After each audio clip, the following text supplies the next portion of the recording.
G'day, welcome to the Opal Mills. So quickly for the beginning of this video, I have cleaned my hands and fingers best I can for now, and they're not going to stay this way, I'm sorry, and they don't always start out this way. And I'm not a hand model. I thought we were all here for the Opal, but I'm getting the comments quite a bit on this. Even people I'm meeting up with have commented, and my apologies for the grossness, if you will, of my fingers.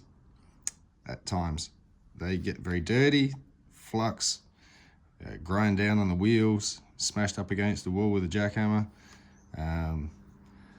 Yeah, lots of stuff happens, you know, just little cuts. There's nothing I can do about it. Sorry, it's hazards of the trade, I'm sorry. But I do acknowledge that my fingers don't always look that fantastic when I'm handling the Opal in the shots, and oh, that looks gross. One person, I think, they commented something about my hands and then called me a leaper. I think they just misspelt leper. I'm not sure if they were just trying to insult me, be funny or what, but oh well, you know, there it is. Best I can do, guys, I'm sorry. So, you know, as the fingernails grow out, they get ground down. I don't really ever cut my nails, I just file them around a bit every now and then. It's just nothing I can do. I don't know when it's going to happen and what finger it's going to lose on. Oh, it is these two that cop the most, being near the wheel. So anyway, out of the way, I acknowledge it. My apologies. So today, I am going to try and set 2 stones in 2 rings. So the first one will be this one, and this is for one of you guys. Bought these and wants them made into rings, so here's the video on that. See, oops, hide the cut. There we go. Don't look at my fingers. You got me all self-conscious now, guys. Anyway, that's that one. That's going to go on that finger. And then this little one here is going to go on that finger. So index and ring.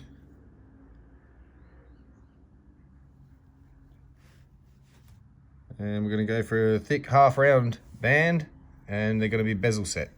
So double up on this video. I'm going to set a viewer's stones and also show the bezeling process when I bezel over, and the importance of what I was trying to mention in the last video, one of the last videos, about the setting edge, the top setting edge.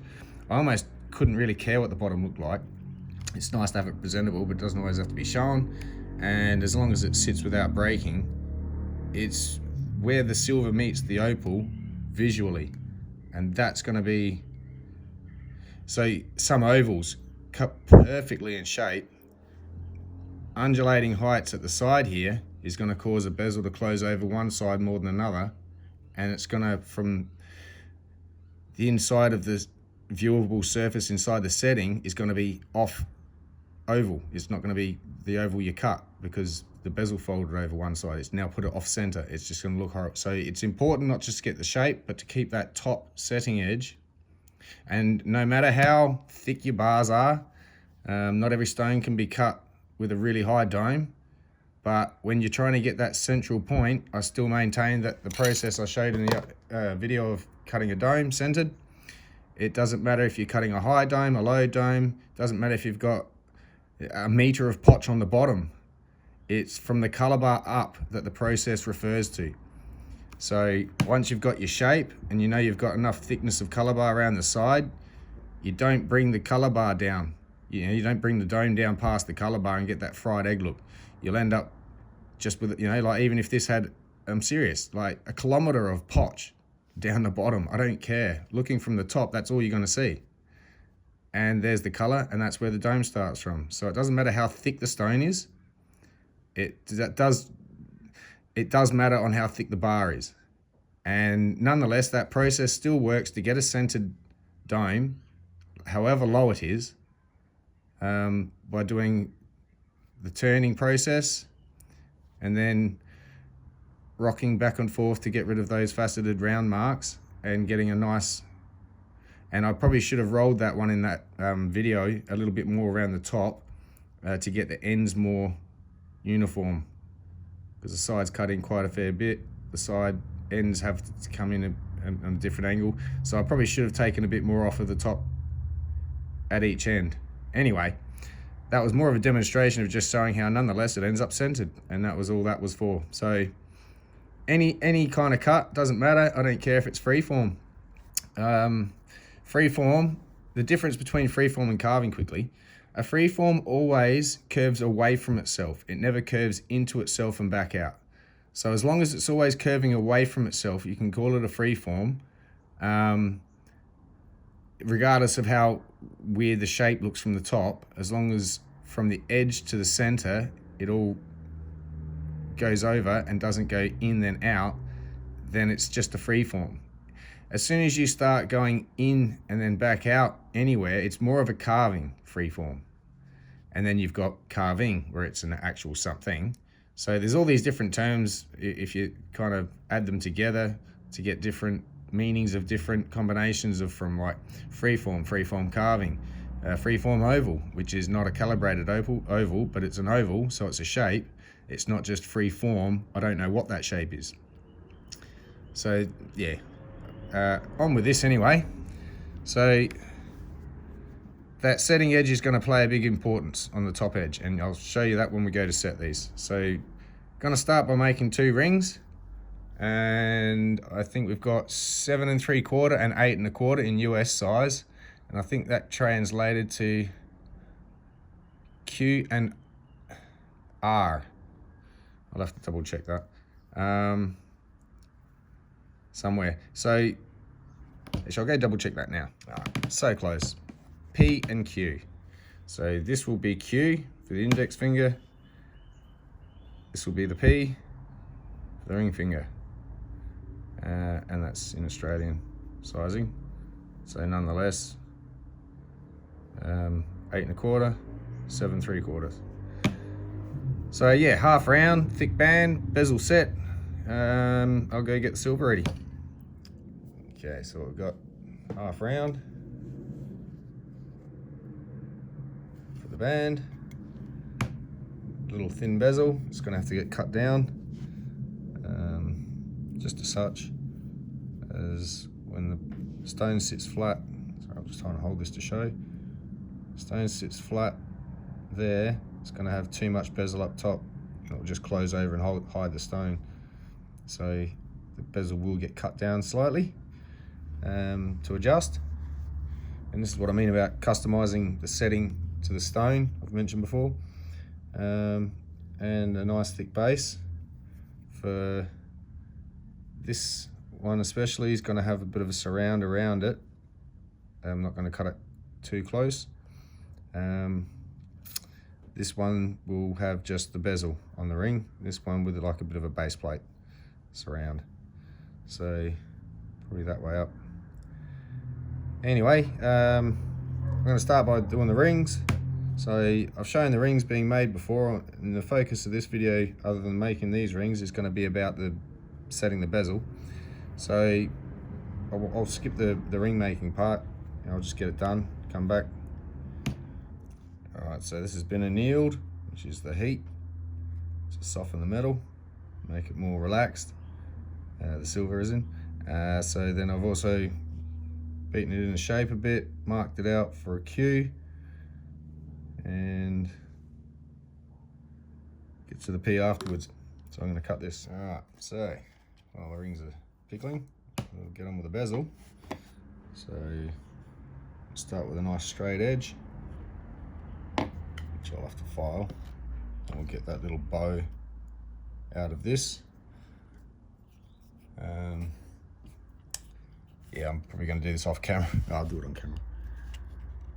It's just a thin bezel, doesn't take much to get a flush edge, and just touching it up. And handy dandy mallet. Just gonna smack it over on the anvil. Back in a sec. Okay, so it's a bit straight. So I'll start wrapping this around. And the stones, get them all done up, and yeah, come back. I'm just going to skip through this, guys. just wrap it nice and tight. I'll mark it and cut it. Alright, so you got the surrounds all done. They're all nice and tight and snug. Sitting nice and flush at the bottom. So, as soon as I move it, it drops a bit. You want that nice flush around the bottom, so you know it's going to sit flat once it's in. So now we can put a base on, which will require me to file down this edge to make sure it's flat and get her onto this. So that'll be the next step. Come back in a minute. Alright, ready to be soldered on their bases. I've given this one an oval. I'm going to center it, even gap at all the points, and I've done a little surround for it out of a filigree type wire. So a bit interesting. Still got to be cut down a bit for the bezel, just a bit too high. I'll do that after it gets on here, and same with this one. So I'll get to solder those. Okay, so we're at the stage where I start mounting these. But first, I'm going to have to cut them down because the bezel's way too high for the stone. So just going to go around with a saw, neatly trim them up. Okay, so all together, all they're due now is a bit of a tidy up, polish.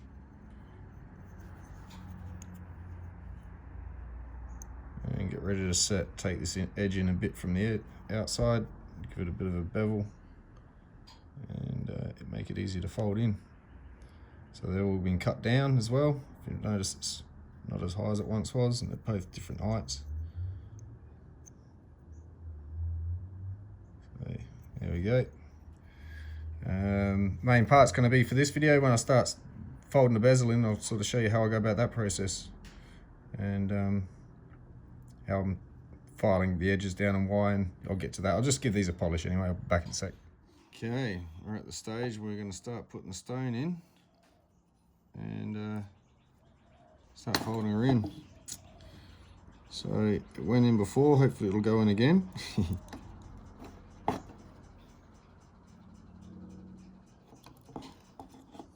Can be a little bit tight sometimes as the opening starts to close from all the different pushes on it from different actions like sandpapering, and just got to get that started. Get the front end in.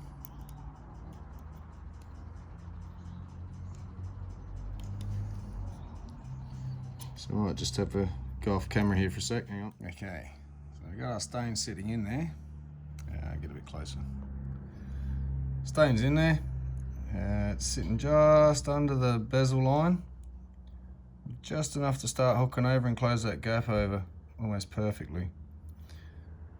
And so for that, I've got a couple of tools. One I can use to sort of rock into the setting to just start going around it and pushing it in. Then if I need to, it's a bit of a prong pusher, this one, but I can also double it up as a bit of a bezel pusher. And then a burnisher to finish it off nice and smooth all the way around. So I'll try not to stray off camera while I do this, but yeah, it gets a bit finicky sometimes. So I'm just gonna start at the ends. Actually, I'm gonna use the prong pusher. I'll start down here. So I'm just gonna do a little bit of pushing, start closing the gap over. That way the stone won't pop out anymore.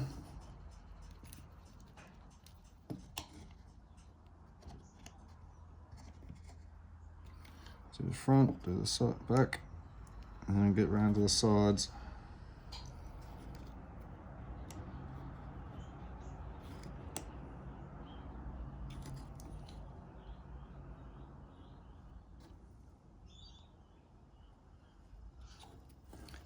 And you want to do it sort of evenly as you go around, so you take your time, make sure every little spot's been pushed in.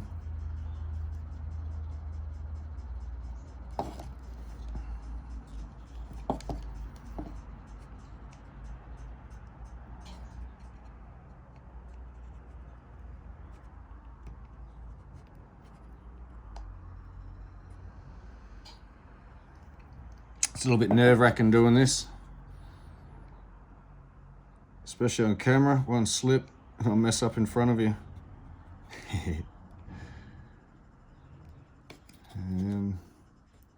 Worst thing that can happen right now would be the stone giving way structurally. Well, it's already half closed.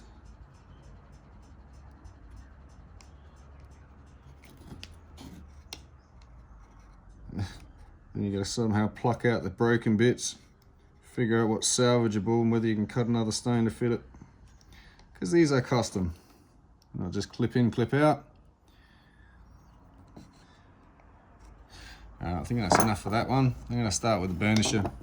So I've pushed it all the way around there. Now if we zoom in a bit. Where are we? So I've started pushing all the way around. Just rocking that top edge over and closing the gap. And now just to get rid of all those sorts of push marks everywhere, I'll start going around with the burnisher.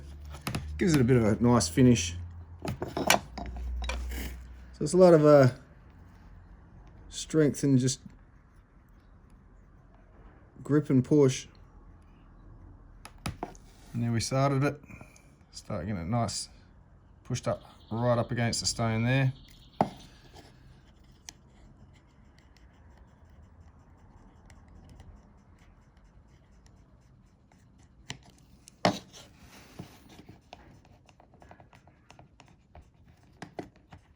And it's not super amounts of pressure, because one mistake you'll bust your stone, but it's just constant pressure and a lot of moving it back and forth. Just rubbing it along that edge.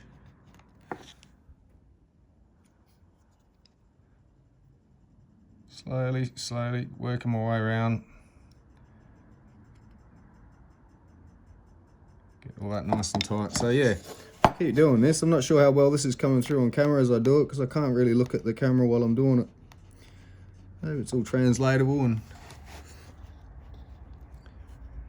is some help to you guys. But it's kind of a get a setting, get a stone, give it a go, and then you'll soon figure out what you can and can't, should and shouldn't, what you do need to do. Yeah, there's only so much you can learn by watching. For eventually you're just going to have to go, yeah, I'll give it a go. Let's see what happens. What's the worst? So we're slowly getting that nicely flushed up against the sides. Still a bit rough. Still got to be very careful sanding around it too. But that stone is not, now I've said that, it's not going to come out again. Better not. Anyway, I'll just keep going around here. I'm going to try and do this in real time, but I do have to bear in mind that once I've done all this and I go over time, and I can't really load it all with the equipment I have. I've got an iPhone 11 Pro Max and an iPad. They are the tools of my trade as far as anything computerized, and whatever I can get done, I get done. If not, nothing. I'm not going to go buy a computer just to be able to do a bigger video upload, so my apologies if I have to do part 1s and 2s, or have to fast forward it to be able to get it all into one video.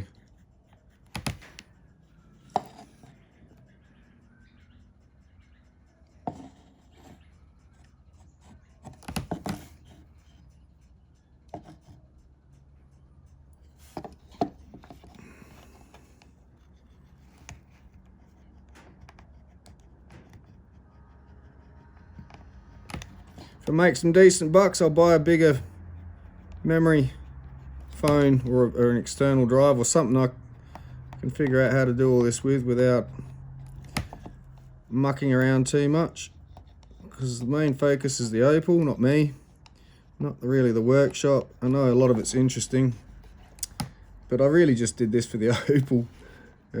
Just sharing bits and pieces of what I do with the Opal, and yeah.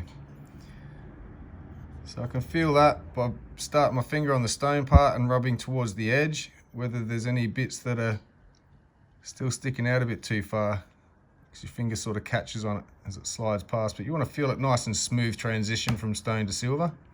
This corner here is a little bit rugged still,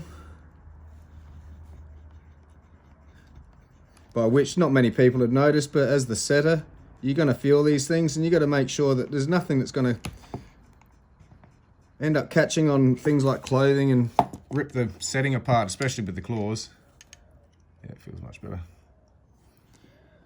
So I'll just go around it, give it the one last once over, and we're ready to start finish. No, ready to start finish. It's a bit of an oxymoron. Ready to finish her up. Get on with the rest of.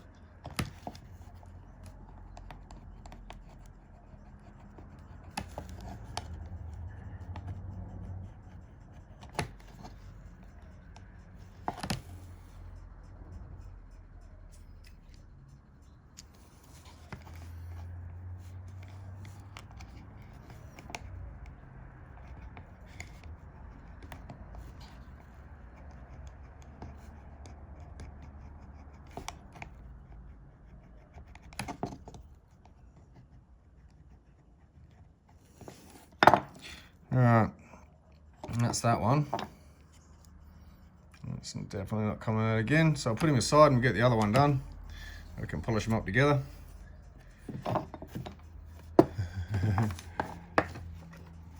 Here it is.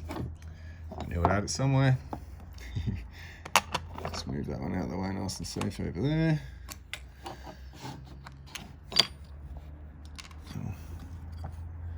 Grab our little stone. This one's not going to be seen through to the base. It's not a translucent stone at all, so should be able to just drop it straight in and off we go. There we go. That one went in so much easier. Yep, it's just flush on the bottom, and we just put it in a holding stick.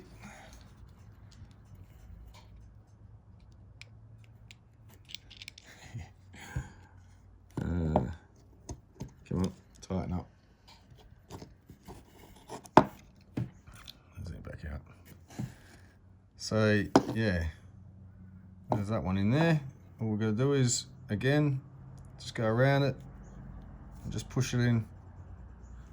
So with this one, I've got 3 corners, which I want to start with. You don't want to start on the side and then it go to the edges and the corners, and then it starts doing that crimpy thing. But if you start from the corners, you eliminate that issue. So we just push on the corner.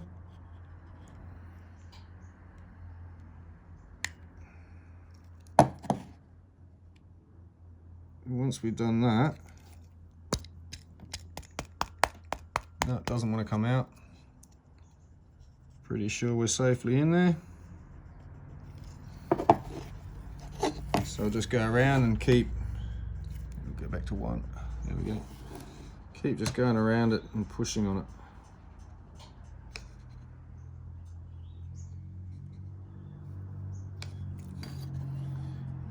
And here is, again, where I sort of want to point out the nice, neat, level setting edge at the top,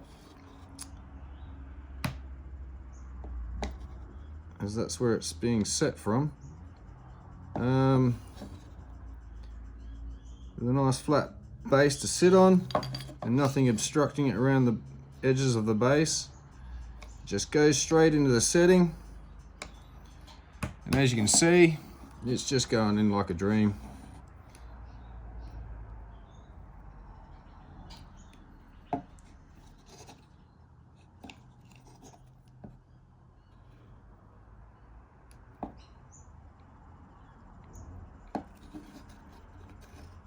And this is a bit of grip strength, a bit of wrist maneuverability, but I like to get a good grip on that.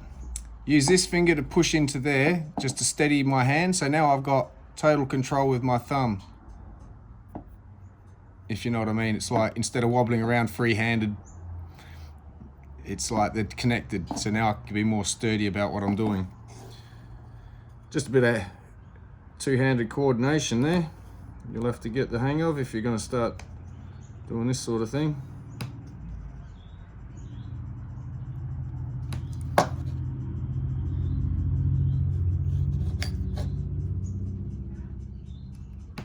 Oh God, I can smell cigarette smoke, making me sick.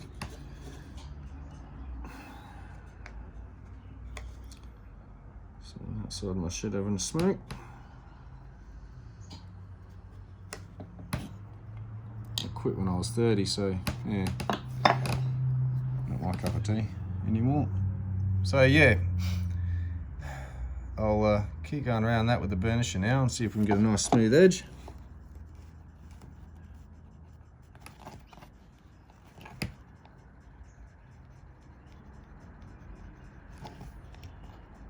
Usually start at a corner and work my way around it.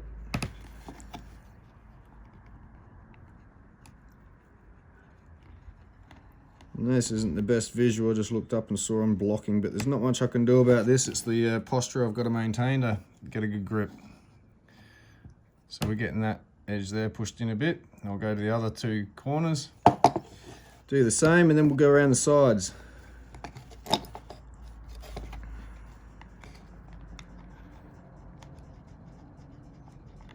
We're just pushing it in enough, again, just so it closes the gap, hugs it nice and tight, so there's no slop or anywhere anything can get into it. It's the other thing, you don't really want stuff getting in. It's obviously it gets wet, water's going to get in under it. If there's any gaps, that's not a problem. Shouldn't be an issue, but yeah, better the finish we can get. So that's that edge and that edge. Just do this back one.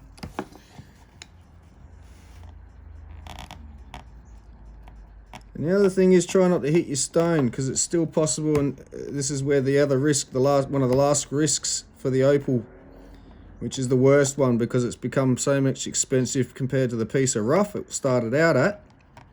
And if you muck it up now,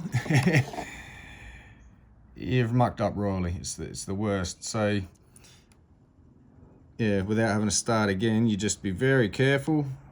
Make sure you got everything in place, made to measure. And then you shouldn't have any worries at the setting stage, which is really important.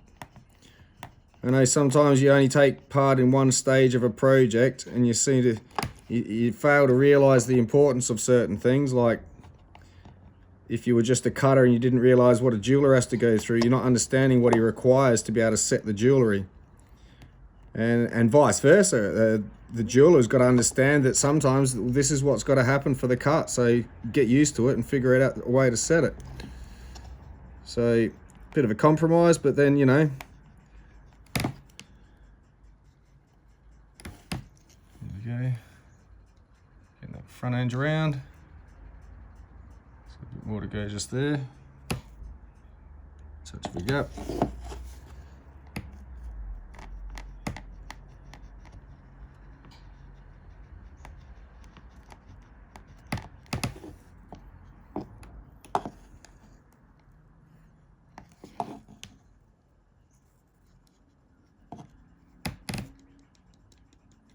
Use like tap stone and see if you can hear it rattle.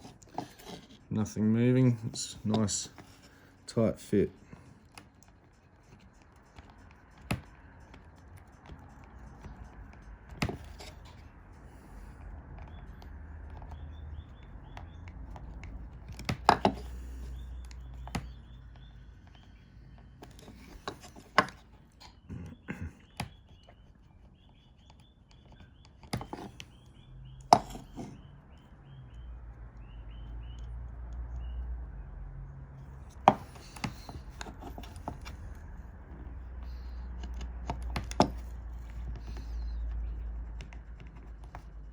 A very thin window of movement here too, it's just why it's taking a bit extra time. The bezel's not much above that skirt I put around it of filigree, and I've got to try and get this in there without actually coming down and hitting on that detail.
inches in.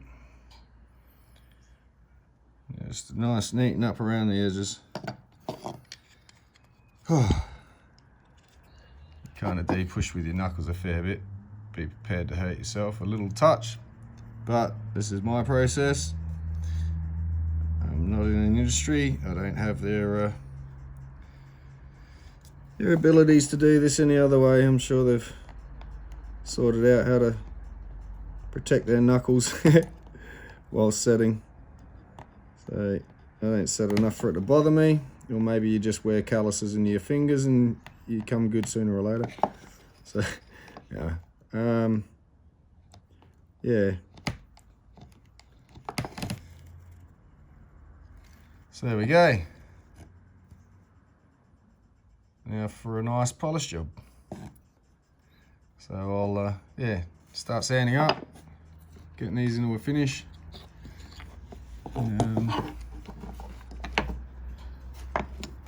Find out where all these other opals I've just dropped are. Oops, there's 2 more there. So yeah, and yeah, I'll get on with polishing and come back. So they're, where's it gone? There we go. Both set now. Yeah, it's just the last leg of polishing. So yeah, awesome. Okay, we're all finished. I did skip the end polishing process. I've done that in another video. You can always go back and look at it. I'm sure once I start live streaming, which won't be far off by the look of it, yeah, I'll do the whole process from start to finish, and you'll see it all. So anyway, here we go. Voila, it was zoom in. And a bit more. Come on, light. There we go. So there's our stone, all set. Damn camera. It's white balancing. So I'll just take it out. Once I get my fingers in the shot, it seems to do it better than if I've just got the black background. So anyway, all polished up, stamped on the inside. I remembered, yay! And unfortunately, oh gosh, I think I weighed them on the video, but I forgot to weigh them if I haven't. Whoops. But yeah, they've already been bought and I've just set them. So that's that one. And this one. It's the multicolored. Gorgeous little stone, that one. They both are, but this one, multicolour being multicolour, it's really, really nice. I like it, sort of a pink purple thing happening here. It's happening in real life too, so yeah, it's not just the camera again. But yeah, there's that one.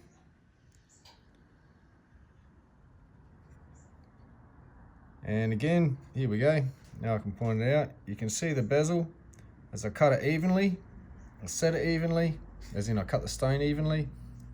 The setting was made evenly, and now it evenly goes all the way around. Oops, a little bit of a divot there, my bad. I think I might have filed. I don't know what happened there. So yeah, there's the importance of getting your bezel straight. It's the point of cutting it straight if you can't get a bezel straight, Phil. Sorry. So anyway, the rest of it, you can see how it's just nice and straight all the way around. And that doesn't creep in as the thickness of that bezel, and the bezel's only just hugging the edges. The stone's not much, you know, it's not like that bezel's covering up that much of the stone. That's the size of the stone virtually. So you get as maximum viewing displayed as possible without your stone. There's no point buying a nice stone, buying it, whatever, and covering up half of it. So there we go. And yeah, might as well point it out. Well, I'll get a better look on this one too. The evenness. So all the way around. I think I've got this one a little bit better. Yep, no little divot. I'm sorry. It's only seen under magnification. Hold it back here, you wouldn't even notice. Anyway, custom made. That's how you can tell it different from the store-bought ones. So, main point of this video anyway was to show how to set a bezel and why it's important to keep the stone nicely cut and even, figuring out which way it's going to face. And this is the hard part with opal. So you can cut anything and make a cabochon, but you can't just cut opal in any direction, any which way up you'd like. It has to be displayed the best way, and that's where you guys as cutters and potential up-and-coming cutters and carvers, you're gonna get that little artistic side of you brought out by having to go, which is the best way? What is the most aesthetically pleasing, display and shape? Which is why the oval's apparently the most aesthetically pleasing, blah, blah, and the surface area it presents. So, yeah, I won't go on too much, but there's a lot of importance. You'll figure it all out. Hopefully I can keep showing you. This isn't like I've done a video, oh, now, yeah, I'll do more. This is the start of it. This is sort of the next step of what I was starting out to do. It's what I was doing anyway, but now I get to involve you guys. So this is for one of you guys, a subscriber. So congratulations. I hope you like them. There we go. Yeah, I'll leave it here. And I've got stuff on the acid I got to go deal with. Stuff on the sugar. More cutting. Got that lightning ridge parcel. You will hopefully see in that video. That's going to be awesome. But I've got a lot to get to now, and got to stop buying opal. No, can't help myself. You can all relate to that, I'm sure. So yeah, I'll see you in the next video. Cheers.